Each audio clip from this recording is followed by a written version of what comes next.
Ordem de revista na Esplanada. Depois de protestos violentos, o GDF anuncia que vai retomar esquema reforçado do impeachment.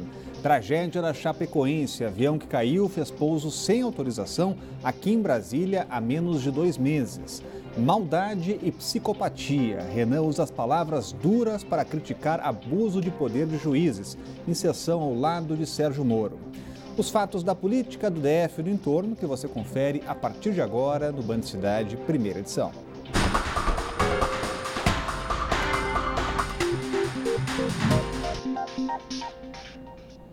Uma boa tarde a você.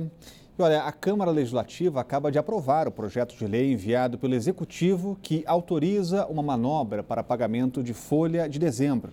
O GDF agora pode usar os quase 500 milhões de reais de um fundo da Previdência para garantir os salários dos servidores ativos. A repórter Érica Blaine acompanha a sessão ao vivo e já está com a gente por aqui. Olá, boa tarde, Orengo. Boa tarde a todos. Pois é, foi uma sessão bastante agitada aqui na Câmara Legislativa do Distrito Federal. A galeria estava lotada de servidores que acompanharam aí todo o processo aí de votação, as discussões, inclusive. Com 17 votos a favor, 6 contrários e 1 abstenção, o projeto do governador foi aprovado aqui na Câmara. Isso significa que os quase 500 milhões de reais serão utilizados aí para fazer o pagamento dos salários dos servidores, pagamentos referentes a 3 meses, novembro, dezembro e janeiro, né? Em troca, o IPREV, que é o fundo de previdência de onde sai todo esse dinheiro, ele vai virar acionista do Banco Regional de Brasília. Mais informações, detalhes, as repercussões sobre o assunto com os deputados, nós voltamos com você às 6:50 da noite. Até lá. Obrigado, Érica, acompanhando em cima do lance. Votação importante, portanto, Cláudio Humberto, será que agora está garantido o salário dos servidores? Aparentemente era o dinheiro que faltava para completar a folha de novembro, de dezembro e também o 13º. O fato é que o GDF já deixou de pagar comida para doentes e para também a população carcerária para juntar dinheiro para pagar a folha. Deixou de comprar remédios, deixou de pagar fornecedores, deixou de pagar a empresas que fazem a manutenção de mamógrafos, por exemplo, tudo isso para passar o rodo e garantir o dinheiro dos servidores. Mas o que o GDF precisa, além disso, desse esforço descomunal, mensal, de 1 bilhão e 600 milhões de reais, precisa fazer uma reforma administrativa tão profunda, radical quanto necessária para retirar das costas de quase 3 milhões de cidadãos aqui do Distrito Federal esse peso absolutamente insuportável, insustentável de uma folha de pagamento tão elevada. E as empresas de transporte que trabalham para o GDF, levando e buscando estudantes em escolas públicas, cruzaram os braços na manhã desta quinta-feira. A categoria alega uma dívida de 40 milhões de reais, mas a Secretaria de Educação reconhece apenas 24 milhões. Os valores são referentes aos serviços prestados em 2014, 2015 e este ano.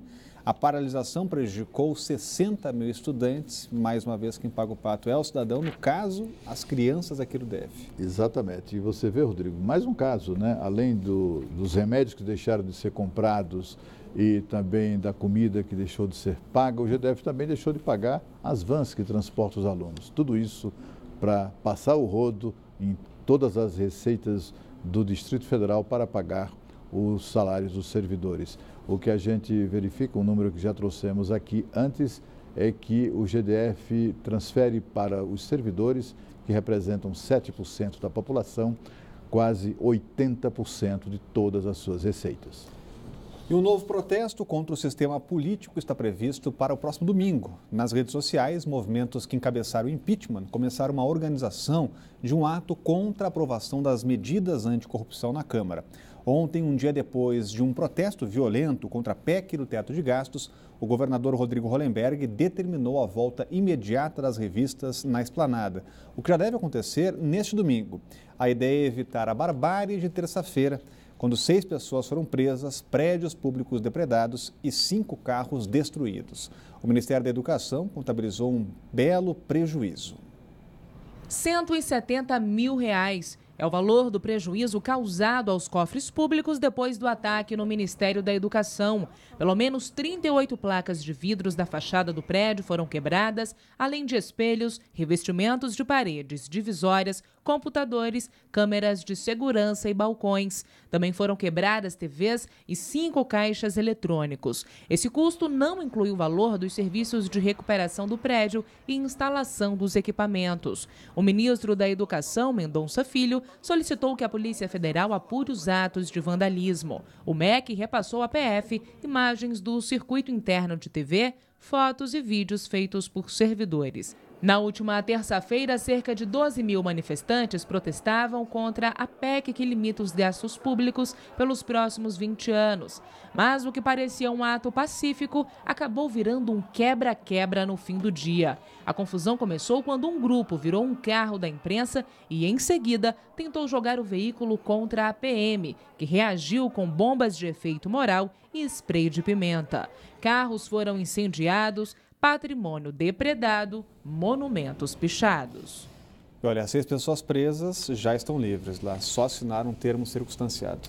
Nem sequer foram presas, né? Foram detidas, levadas para a delegacia, assinaram lá um papel qualquer e foram liberadas. A Polícia Militar perdeu uma grande oportunidade de abordar os ônibus que levou todos esses bandidos de volta depois de virem aqui tocar o terror.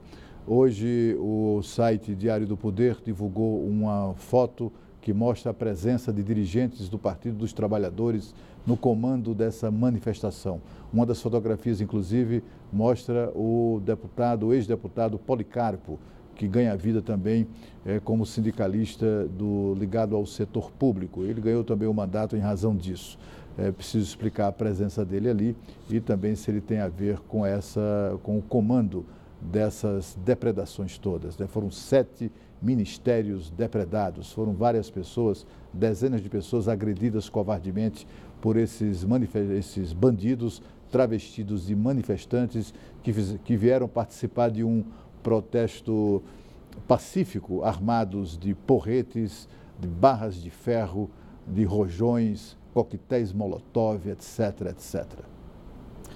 E depois da tentativa frustrada de colocar em votação o regime de urgência, o pacote anticorrupção no Senado, o presidente da Casa, Renan Calheiros, corre o risco de se tornar réu hoje em uma ação no Supremo Tribunal Federal. Quem traz os detalhes ao vivo é a Renata Dourado. Olá, Renata, boa tarde. Renan Calheiros, que participa agora de uma cerimônia ao lado de Sérgio Moro, mas está de olho lá no Supremo. Exatamente. Daqui a pouco a gente vai falar sobre essa cerimônia com imagens ao vivo. Essa sessão no Supremo, Rodrigo, está prevista para começar logo mais às 2h da tarde. E essa denúncia aí da Procuradoria-Geral da República de que o presidente do Senado, Renan Calheiros, teria forjado documentos para justificar o dinheiro que ele teria recebido de uma empreiteira para pagar também as despesas, a pensão da filha dele com a jornalista Mônica Veloso. É o primeiro item da pauta. Então, a expectativa grande para que, de fato, os ministros analisem essa questão hoje. E essa ação, para você ter uma ideia, ela é de 2007. Então, há 9 anos aguarda para ser analisada. E detalhe, os ministros não vão julgar a ação em si. Eles apenas vão decidir se aceitam ou não a denúncia do Ministério Público, da Procuradoria-Geral da República. Se aceitar essa denúncia, aí sim o presidente do Senado vira réu nessa ação. Lembrando que são 12 inquéritos contra ele no Supremo Tribunal Federal. E essa mesma ação de 2007, na época, a gente lembra que Renan também era presidente do Senado e abriu mão, né, do cargo, aí saiu do cargo exatamente por conta dessas denúncias e de todo esse questionamento aí. Então, vamos ver o aguardo, se de fato o Supremo Tribunal Federal vai analisar essa questão hoje. Como você bem disse, neste momento agora, o presidente do Senado está ao lado, inclusive, de um dos ministros do Supremo, que também é o presidente do Tribunal Superior Eleitoral, o ministro Gilmar Mendes, e também ao lado do juiz Sérgio Moro, que é o responsável pela Lava Jato. Vamos mostrar imagens ao vivo. Aí você vê o Gilmar Mendes, ministro Gilmar Mendes, falando exatamente, é uma audiência, Rodrigo, para discutir o projeto que define os crimes de abuso de autoridade. Vamos ouvir rapidamente o que o ministro Gilmar Mendes está falando aí para os senadores. O Tribunal de Contas, porque hoje exerce um poder significativo. Enfim, o que eles estão debatendo? Eles estão debatendo exatamente um projeto que trata aí dessa questão do abuso de autoridade, que é diferente do projeto que foi aprovado ontem na Câmara, dentro daquele pacote de corrupção, que causou todo o alvoroço, que trata aí da criminalização de juízes e membros do Ministério Público por abuso de autoridade. Então, são coisas diferentes. Esse é um projeto que está tramitando no Senado Federal, e aí a gente vê a presença do juiz Sérgio Moro. Enfim, as pessoas estão estão debatendo sobre isso. Renan Calheiros abriu a sessão dizendo que há de se deixar de lado teorias conspiratórias, disse que abusar do poder hoje em dia seria maldade, preconceito e psicopatia, palavras fortes, bem aí a cara mesmo do presidente do Senado, Renan Calheiros, e falou que o objetivo de forma alguma é atrapalhar a Operação Lava Jato, que segundo ele é uma operação sagrada. O juiz Sérgio Moro também falou, disse que qualquer lei que venha a aprimorar essa questão é muito bem-vinda, mas que tem que ter um certo cuidado para não cercear aí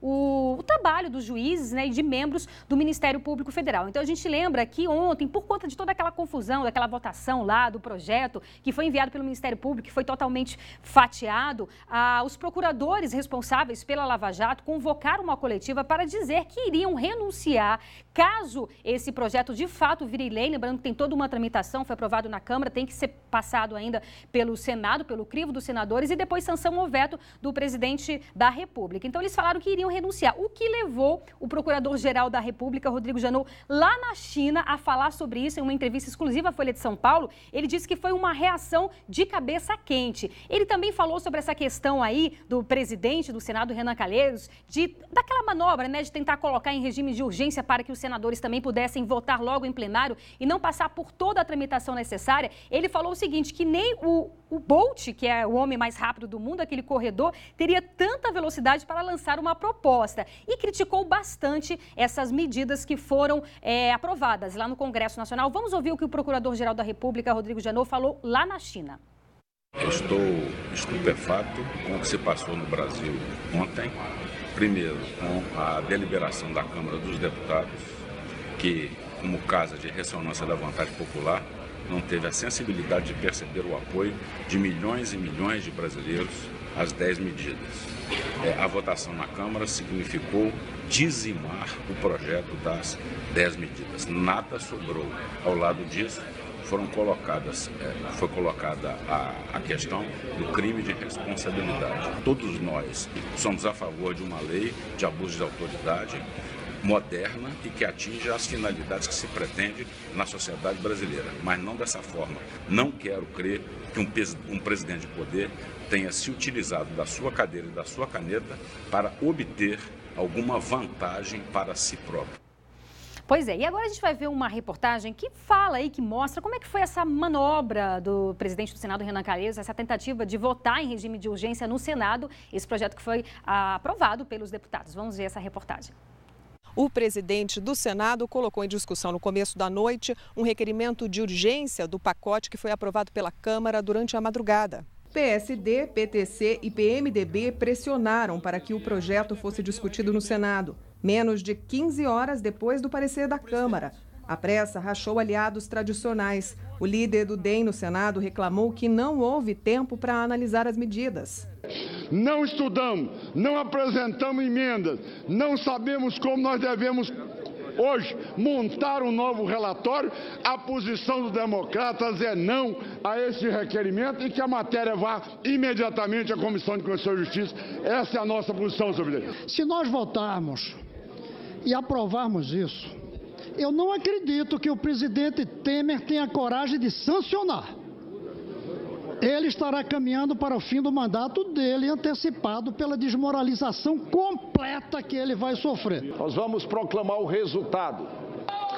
Sim, 14, não 44, uma abstenção. Está, portanto, rejeitado o requerimento de urgência. Nesta quarta-feira, o juiz Sérgio Moro criticou o projeto de Renan, que pune o abuso de autoridade no judiciário.